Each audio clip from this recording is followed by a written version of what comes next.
Bueno, buenas. Estamos con nuestro libro de novelas escogidas. Estamos en el club de lectura, colección Aguilar, una novela de Mayne Reid, y vamos a finalizarla el día de hoy. Vamos a los capítulos finales de la novela Los tiradores de rifle. Capítulo 54. El final de un duelo. Después de la batalla de Cerro Gordo, nuestras victoriosas tropas persiguieron al enemigo hasta Jalapa, en donde se detuvo el ejército para recoger los heridos y preparar la expedición a la capital de México. No nos hicieron una mala acogida los jalapeños, ni mucho menos las jalapeñas. Sin duda, creían que íbamos a saquear su hermosa ciudad, y al ver el respeto con que a todos tratamos, su gratitud ofreció a la oficialidad horas alegres y agradables. Los bulliciosos días que suceden a la batalla, pues con los ascensos y las felicitaciones pronto se olvida a los compañeros muertos, no tenían para mí encanto alguno. Los bailes, las tertulias, los días de campo me parecían insulsos y aburridos. Lupe no estaba ahí. ¿En dónde estaría? Lo ignoraba. La volvería a ver. Todo lo que de ella sabía era que se había ido al interior, a Córdoba, a Orizaba. Clayley participaba de mis sentimientos. Los negros y chispeantes ojos que nos miraban desde los balcones, los patios de naranjos de Jalapa, no nos decían nada. Nos sentíamos abatidísimos. A mi fastidio se añadía otra cosa que yo consideraba podía traer malas consecuencias. Se había despertado cierta animosidad entre los antiguos y nobles oficiales. Los del antiguo ejército se consideraban la aristocracia de la milicia y empezaron a mirar por debajo del hombro a sus compañeros de los nuevos regimientos. Nos consideraban como intrusos, y ese sentimiento hostil invadió todos los rangos, desde el general en jefe hasta el último subalterno. Había sin embargo sus excepciones. Todos no estaban picados del mismo mal. Eran hombres sensatos de ambos bandos, que en lugar de sembrar la cizaña, procuraban suavizar asperezas. La vagancia, el aburrimiento de la vida de guarnición eran lo que alimentaba a aquellos ridículos tiquismiquis. En víspera de batalla, todo esto desaparecía. Yo lo había notado, y esto que digo no es que crea que va a interesar al lector, sino para sincerarme yo mismo. Uno de los individuos que más descaradamente sostenía el pendón de los regulares veteranos era un oficial llamado Ransom, capitán de infantería, excelente muchacho, valiente militar, pero enfeutado con la aristocracia guerrera por debilidades de sus jefes. Es curioso el hecho de que la miserable ambición es siempre más fuerte en donde menos debe existir. Lo he observado en mis viajes por el mundo, y el lector sabe como nosotros que los advenedizos son los que más se les dan de aristócratas. El capitán Ransom no hacía excepción a la regla. Revisaba yo un día unos papeles de familia y encontré un recibo firmado por el abuelo del valiente capitán, en el que constaba haber recibido de mi padre cierta cantidad por un par de calzones de cuero que el viejo Ransom le había hecho. Como lo tenía a mano, un día que de sobremesa se hablaba de la petulancia y vanidad del oficial, para demostrar yo lo infundado de los aristocráticos pujos de Ransom, saqué el recibo, y demostré a los compañeros la humilde cuna de donde procedía nuestro enfatuado compañero.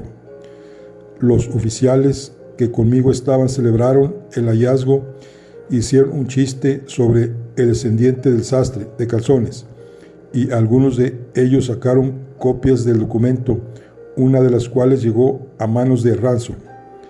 Este, desconcertado, no tuvo más salida que el insulto, lo que pronto llegó a mis oídos, como siempre sucede, pues nunca faltan oficiosos amigos que lleven y traigan cuentos. Resultado de todo esto fue que, por medio de Clayley, como uno de mis padrinos, desafié al capitán.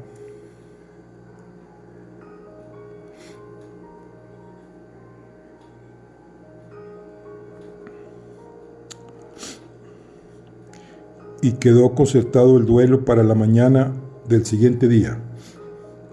El lugar elegido para verificar el lance de honor era en un escondido rincón a orillas del río Sedena, a poca distancia del no muy concurrido camino que se dirige hacia el cofre del Perote.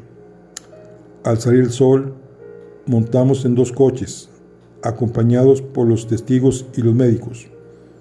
A cosa de media legua de la ciudad hicimos alto, dejamos los vehículos en el camino y por una senda apenas trillada atravesamos el chaparral.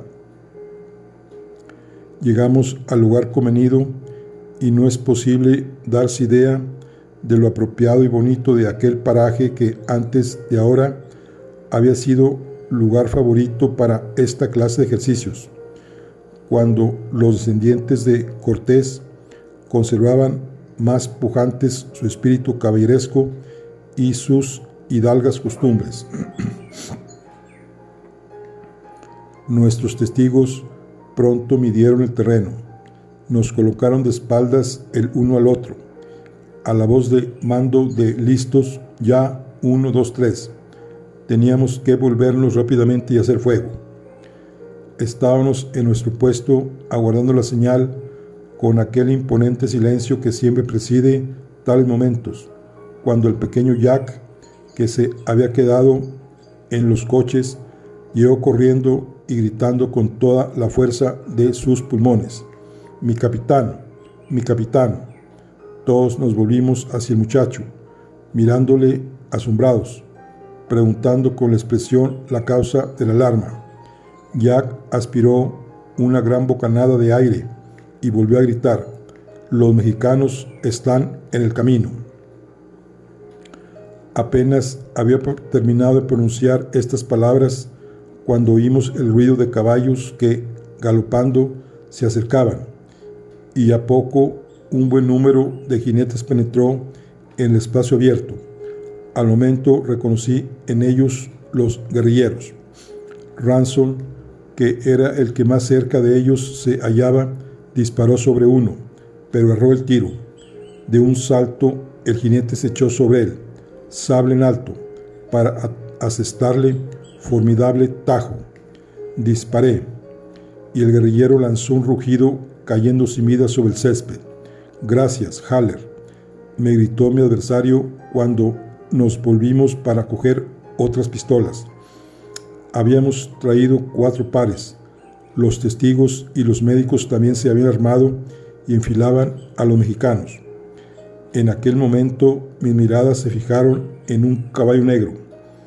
Al instante reconocí al jinete. Él también me reconoció y se vino rápido en derechura hasta mí, mostrándome sus blancos dientes y rugiendo como una fiera.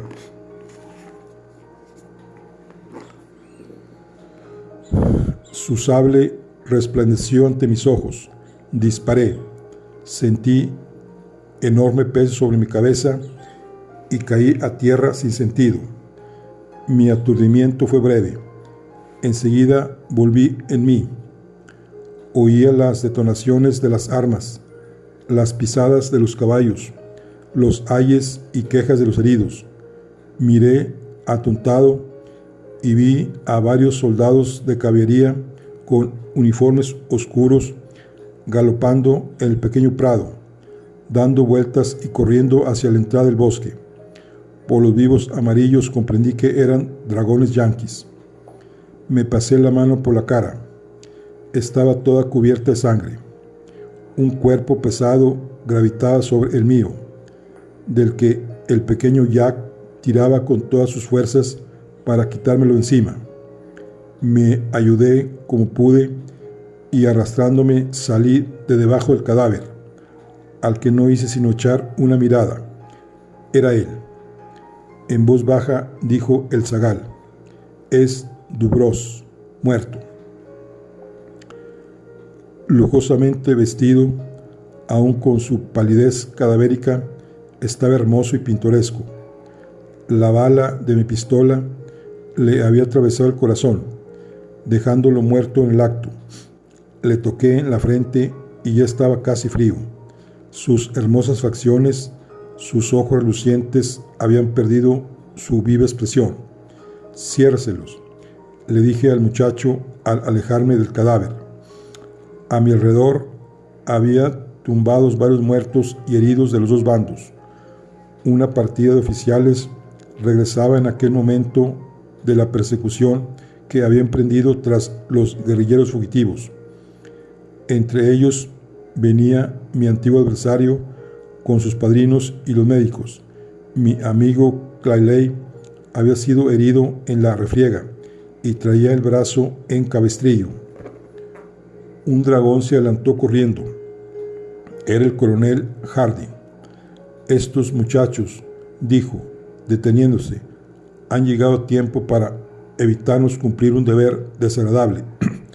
Traigo órdenes del general en jefe de arrestar a los capitanes Haller y Ransom. Pero antes, una cosa, señores. Creo que ya han tenido ustedes bastante pelea por esta mañana. Y si ustedes me prometen ser formales y hacer las paces, yo, por primera vez en mi vida, me permitiré desobedecer las órdenes de un superior. ¿Qué dicen ustedes a esto, caballeros? No hacía falta apelar a tal extremo. La causa de nuestro desafío había sido trivial. No valía la pena ni tenía fuerza para engendrar rencor. Los dos, como movidos por el mismo impulso, fuimos el uno al encuentro del otro y nos dimos efusivo apretón de manos. Perdóneme, querido Haller. Retiro todo lo que te haya podido ofender. Te aseguro que lo que yo dije fue porque la rabia me aguijoneaba en aquellos momentos en que los calzones de cuero me pusieron de un humor de perros. Y yo, chico, siento mucho haberte dado un mal rato.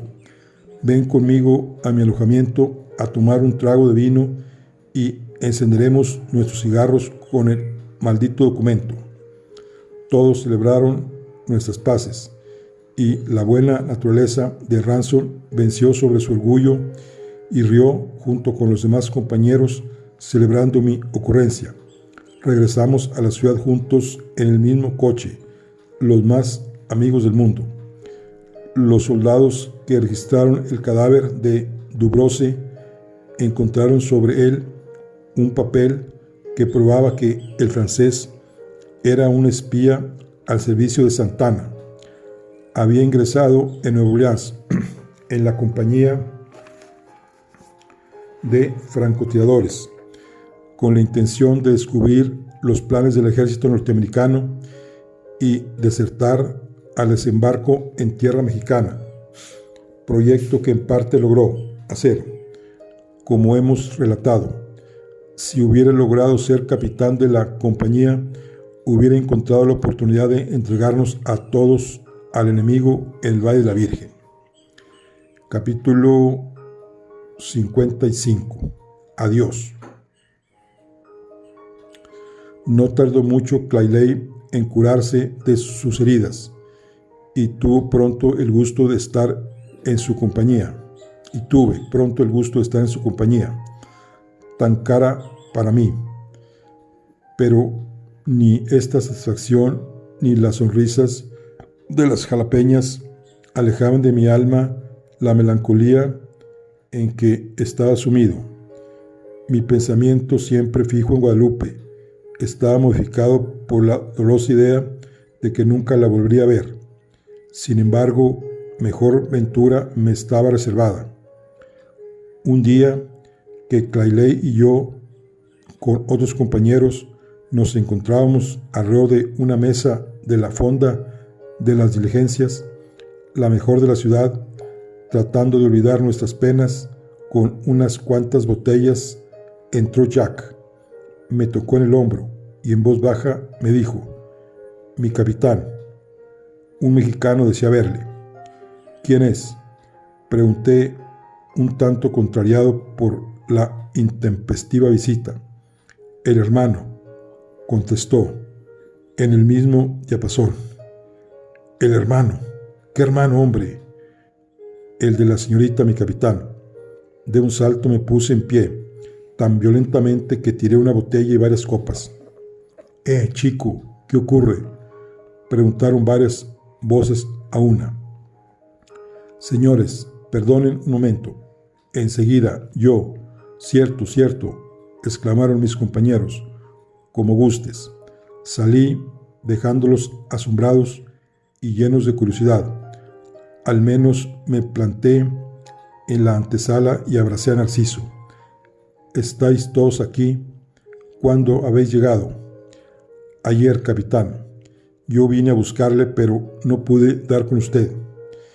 «¿Y estáis todos bien? ¿Todos buenos?» «Sí, todos. Papá me manda que le diga que esta noche le aguarda con el teniente y con el otro oficial». «¿Quién es el otro oficial, Narciso?» «El que estaba con usted, según creo, cuando fue por primera vez a la Virgen, un señor gordo». «Ah, sí, el comisario». Sí, iremos sin falta». «¿En dónde habéis estado metidos desde la última vez que nos vimos, Narciso?» «En Orizaba. Papá tiene ahí una hacienda de tabaco y suele ir con frecuencia. Y ahora que me acuerdo, capitán, qué sorpresa la nuestra cuando supimos que había usted caído prisionero y viajaba con nosotros. No ignoramos que los guerrilleros traían prisioneros yanquis, pero jamás pasó por nuestra imaginación que eran ustedes. Caramba, si lo llego yo a saber. ¿Y cómo es que os encontrabais con la guerrilla?» «Porque papá tenía que llevar muchas cosas a la hacienda y nuestra familia, reunida con otros, pagamos a Zenobio una escolta. Está todo esto infestado de ladrones». «No lo dudo. Y dime, Narciso, ¿cómo te explicas que esto haya vuelto a mi poder?», le pregunté, enseñándole el puñalito. «No lo sé. Solo puedo decirle, y de ello me avergüenzo, que lo perdí al día siguiente de habérmelo usted regalado». «Bueno, no importa, puesto que te lo vuelvo a regalar. Dile a tu papá que llevaré al señor gordo. Se acordará del camino, capitán. Ahí detrás está la casa». El muchacho señaló una aristocrática morada coronada por blancos torreones que asomaban por entre los árboles del umbroso jardín a unas 1500 varas de la ciudad. «Encontraré el camino con facilidad. Pues adiós, capitán, que todos están impacientes por verle. Hasta la tarde». Narciso se alejó en dirección a su casa. Al momento comuniqué a Clayley el motivo de mi ausencia y, aprovechando la primera oportunidad que se nos presentó, dejamos a nuestros compañeros ocupados en descorchar botellas. Atardecía y ya estábamos en nuestras cabalgaduras para ir a visitar a la familia de don Cosme, cuando me acordé de que había prometido llevar con nosotros al comandante. Clayley propuso que le dejásemos y nos disculpásemos de cualquier manera, pero cuando yo le dije que nos serviría para entretener al español y a doña Joaquina y dejarlos libres con las niñas, le pareció de perlas que el comisario viniese con nosotros. Así pues, enviamos un recado al señor Gordo, el cual no se hizo de rogar, y a poco partíamos los tres juntos. Blasón no se había olvidado de la famosa comida de marras, por lo que en cuanto recibió el recado, sin pérdida de tiempo, hizo enseñar a Hércules, y galopando se incorporó a nosotros, que al mismo paso seguimos hacia la elegante morada de nuestros amigos. Después de atravesar túneles de tupido follaje y brillantes flores, llegamos al palacio, pues así podía llamarse el edificio, que era indudablemente de los mejores de la ciudad y lo más hermoso que yo había pisado. Ya se echaba encima el suave crepúsculo de aquella extraña primavera, en un paisaje siempre verde, y se acercaba lo que para el comandante era de más importancia, y él preveía la hora de la cena, que rivalizó en suculencia y exquisitez con la del Valle de la Virgen. Como me había imaginado, el grueso Blasón nos fue de gran utilidad durante la visita, por lo mucho que había tenido que hablar con los del país. Por su empleo de comisario había llegado a chapurrear el español lo bastante para entender y hacerse entender con don Cosme y doña Joaquina, mientras trasejaba licor a su estómago durante la sobremesa y después de ella. En ese tiempo, Clayley y yo, con Lupe y Luz, nos paseábamos por la abierta galería, alumbrados por los pálidos rayos de la luna. Decidimos los cuatro de común acuerdo bajar al jardín y pasear por las frescas y frondosas alamedas. Noche divina, noche celestial, llena de encantos y dulces recuerdos. Nos paseábamos formando parejas bajo la pintoresca y perfumada sombra de los naranjos. Nos sentábamos en las raíces salientes de los gruesos árboles, contemplábamos embelesados, llenos de amor, el astro de la noche, y escuchábamos arrobados el dulce gorgojeo y las dulces notas del sinsonte, menos dulces que nuestras palabras de amor.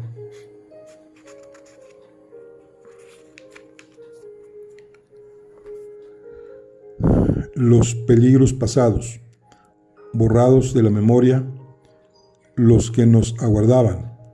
¿Quién pensaba en ellos?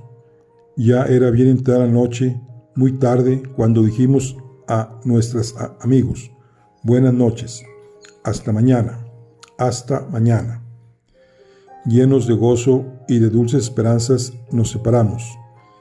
Inútil será decir que nos guardamos muy bien de no cumplir nuestra promesa. A la mañana siguiente volvimos a repetir la visita, y a la otra, y así todos los días, hasta que las para mí entonces horribles notas de la corneta rasgaron el aire tocando a marcha. Los detalles de todo lo que hicimos durante aquellos días de placer, de embriaguez apasionada, no tienen interés para el lector, aunque para nosotros fueron los más interesantes de nuestras vidas. Eran todo igual, monótono, es verdad, pero esa monotonía era siempre nueva. Clayley y yo no nos habríamos cansado en la vida de ella. No recuerdo bien todos los detalles de los días que precedieron al de la partida. Solo sé que la víspera de nuestra marcha me encontré a solas con don Cosme y de buenas a primeras le pedí la mano de Guadalupe para mí y la de Luz para Clayley, pues éste tenía aún bastante dificultad en expresarse en lingo, o sea, castellano, y me había encargado a mí esta comisión. Don Cosme, con un gesto mitad sonrisa, mitad amargura, con frialdad, aunque en tono nada desagradable, me contestó lacónicamente: cuando se termine la guerra, capitán. Don Cosme no quería que sus hijas se quedaran viudas apenas casadas. Una vez más nos despedimos, henchidos de amor, nuestros corazones, y partimos en busca de los azares de la guerra. Subimos a las altas planicies de los Andes, atravesamos las ardientes llanuras del Perote, vadeamos las heladas aguas del río Frío y trepamos por las nieves faldas del Popocatépetl. Después de 1000 penosas marchas, nuestras bayonetas se reflejaron en la líquida superficie del lago Texcoco, en cuyas orillas reñimos sangrienta y mortal batalla, refriega desesperada de vida o muerte, donde no había más solución que vencer, pues teníamos impedida la retirada. Nuestro titánico esfuerzo fue coronado por la gloria. La bandera estrellada de la Unión flameó sobre la antigua ciudad de los aztecas. Ni el teniente ni yo escapamos ilesos. Las balas mexicanas nos tumbaron en el campo de batalla, pero afortunadamente ni quedamos con hueso roto, ni desfigurados, ni inválidos. Luego vinieron los días de negociaciones, de paz, en los que Clayley y yo íbamos todos los días montados en nuestros caballos a pasear por la carretera de Jalapa, en espera de ver llegar la antigua carroza con la familia de nuestro amigo Don Cosme, como estaba convenido. Por fin llegó el día. Un magnífico coche, arrastrado por 12 mulas, apareció a lo lejos. Nos incorporamos haciendo de escudero y acompañamos a la comitiva. El coche depositó la preciosa carga en el palacio de la calle de Capuchinas. La paz había sido firmada.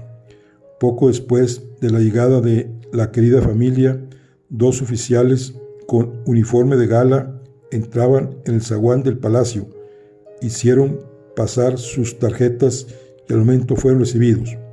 ¡Ah, qué día!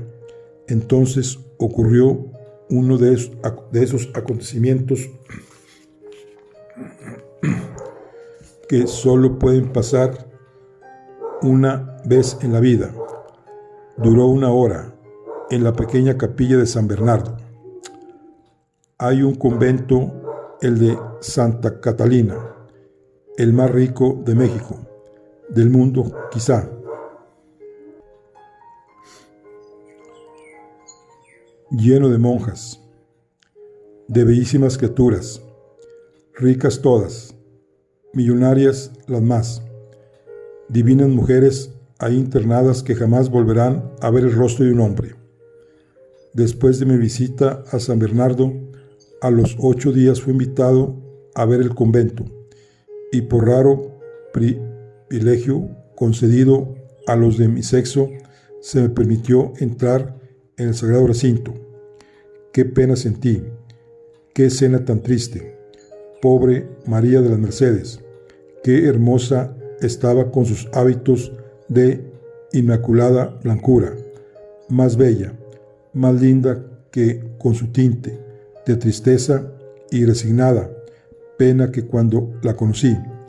Quiera Dios que el bálsamo del olvido amortigüe el dolor de aquel ángel descarriado un día y arrepentido hoy.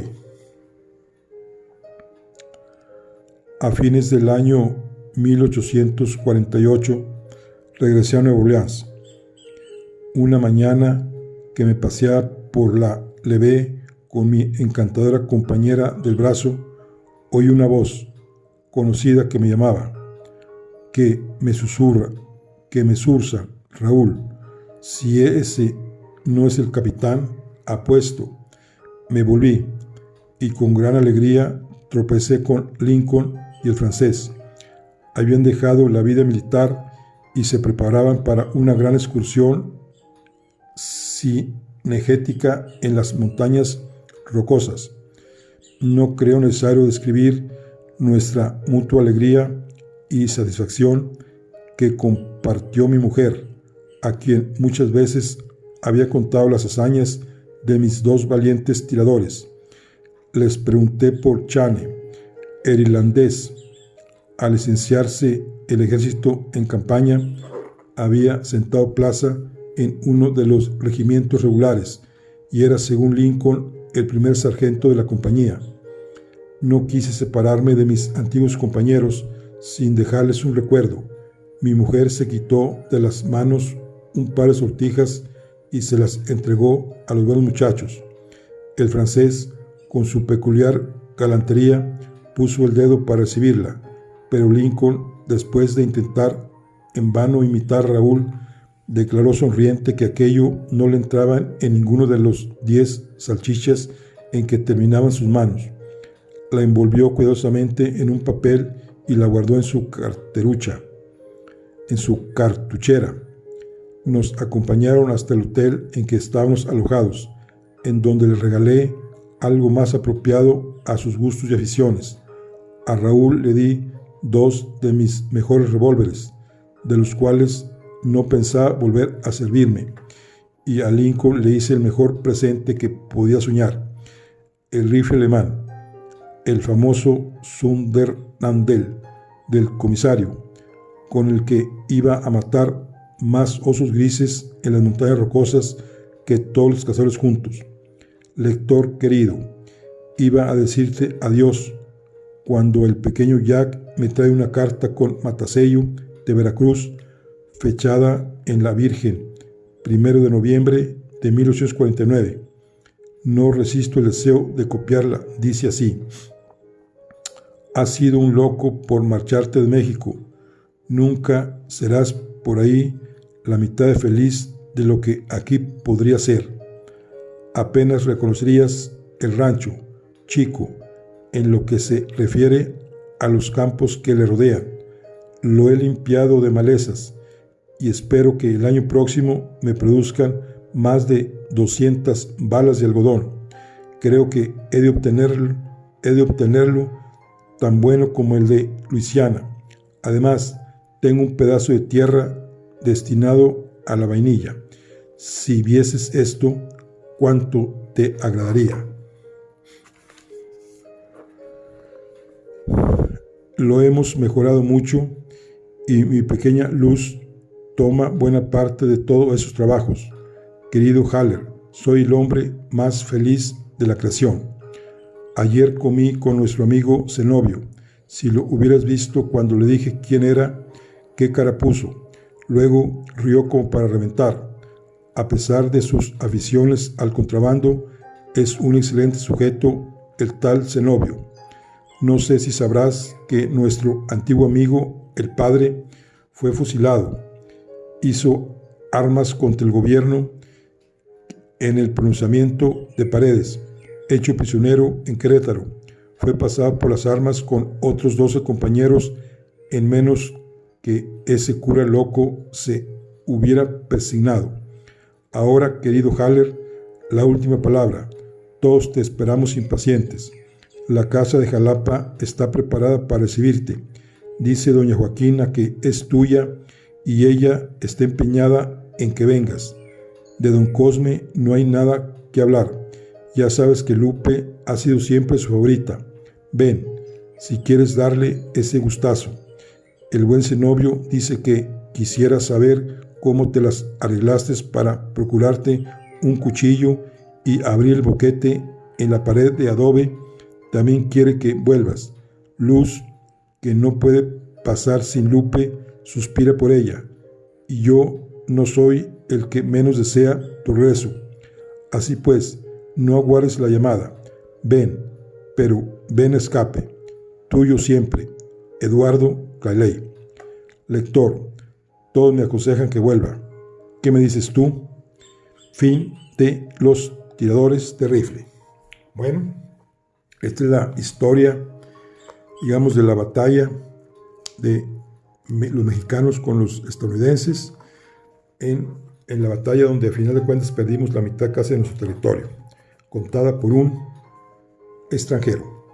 Bueno, aquí concluimos nuestro libro. Nos vemos en la siguiente. Hasta luego.